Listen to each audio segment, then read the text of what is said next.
Hello, everyone. Welcome to my work. Woo-hoo-hoo-hoo.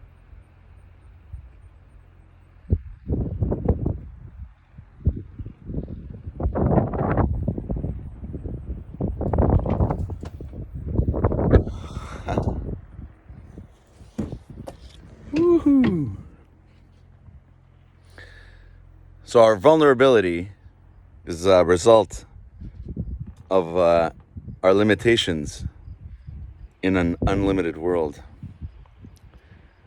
And the promise of a system like utopia or postmodernism is a promise of a system that will take away our vulnerability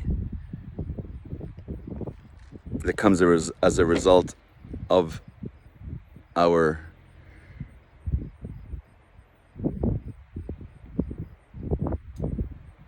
finity in the infinite. But that's crazy, because that would just kill you, since the story of humanity is the story of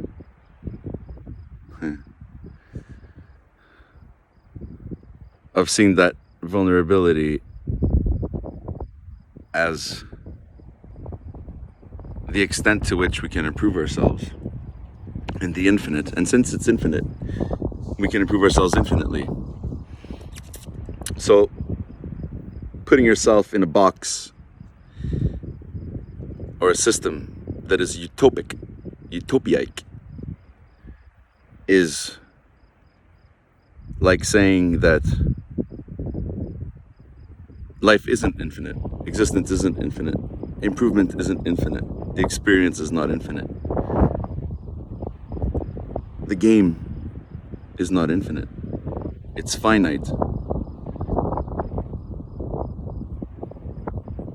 Because it's perfect. If something is perfect, then the destination has been achieved. And then there's no room for improvement. And the game is over. And then you're dead. But the journey, however, is infinite. So the game is the journey and not the destination. When you play a game, you don't compete against each other. You compete cooperatively to improve everyone. Even the losers want to play again. Why is that? It's because they're a better person than they were at the end of the game, than they were at the beginning of it. Now, why would you want to take that away? Why would you want to promise utopia or an ideology that does not allow you to reach infinite potential? Why would you want to just put yourself in a box, call it perfect and utopia, and then nothing circulates, and then you die?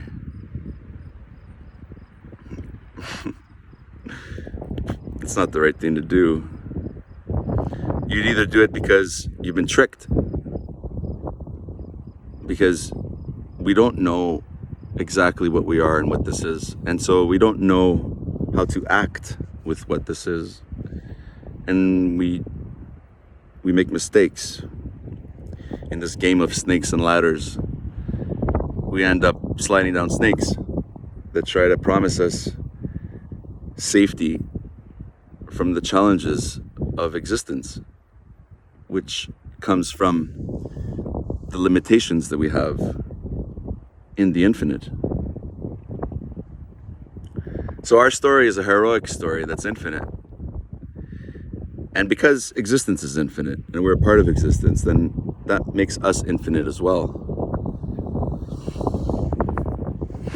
Cool, eh? So we can play the game of the hero, and we can conquer the infinite with our limitations.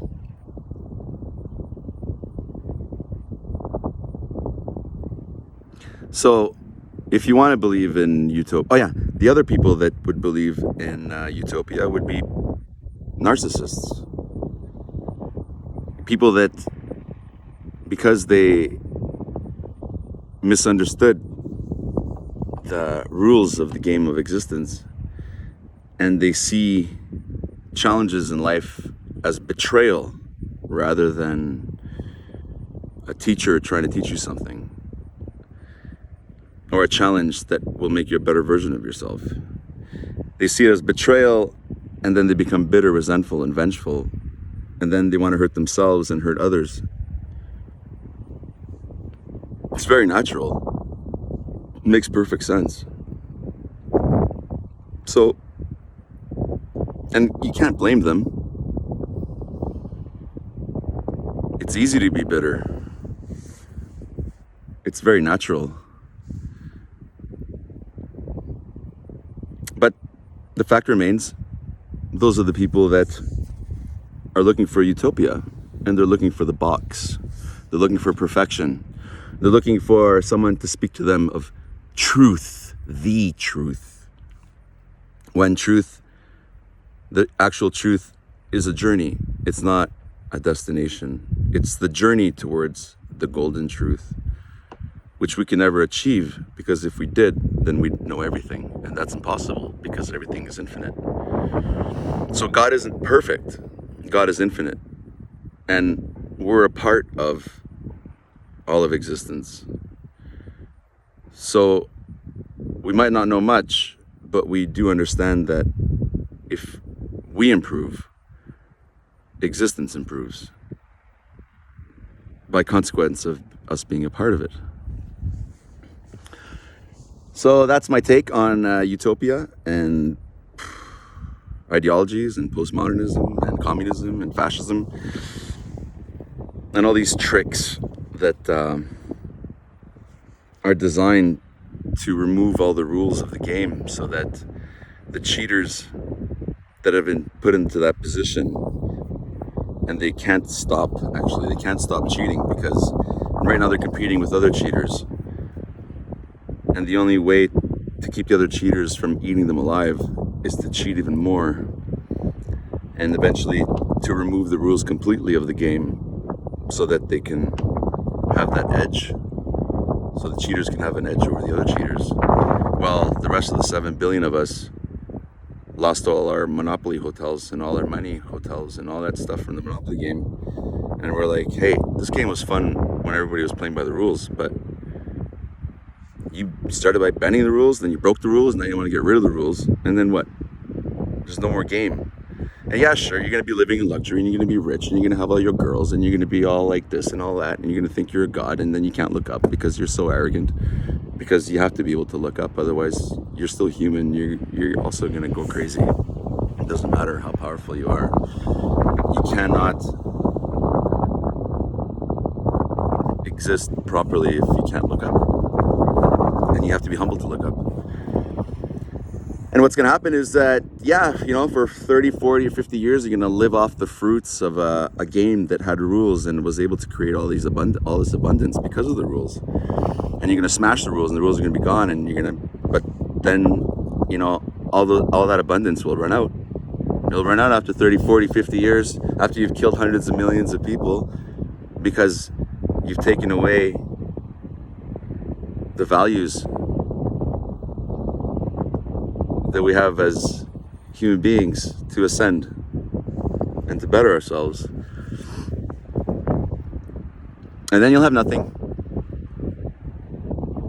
The flame will go out. That's why if you pursue power, you'll have a very intense flame, but it won't last. If you pursue greatness, which is to try to be the best that you can by obeying the rules and by competing in a cooperative manner for the betterment of all the players, then you have greatness, and then you have a golden age, and then you have the wise king, and then every human being on the planet is a king, instead of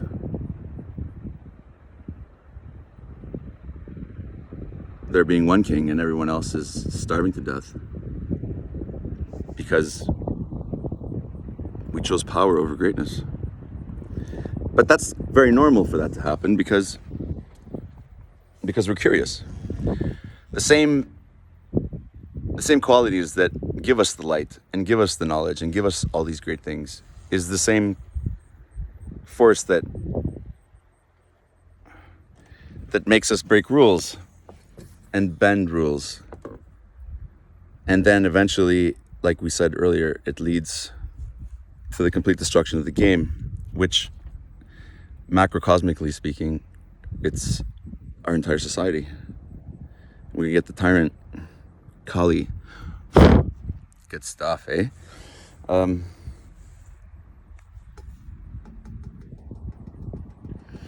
Now, if you want the wise king to rule forever and to avoid corruption, because bending the rules ends with corruption, becomes corruption,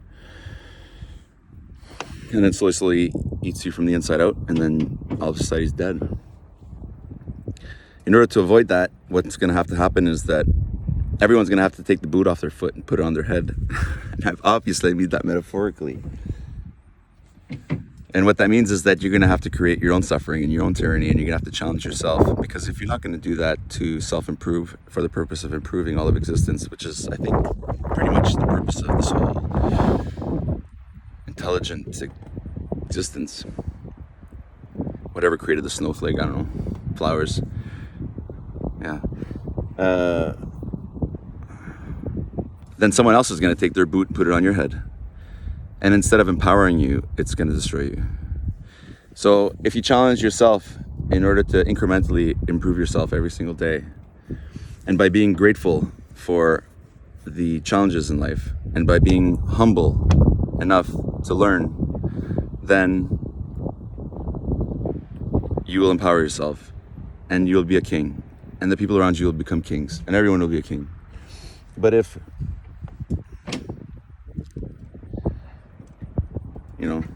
you don't, you're dead. That's probably this is the closest I would have made it without getting stuck, I think. Yeah, you did a great job then. Fucking soupy over there. It got started too? Huh? Did you have to pump it? No. Just. Well, I pulled it by hand there. Okay. That's great. All right, that's enough for me. Gotta go for a ride. Woo!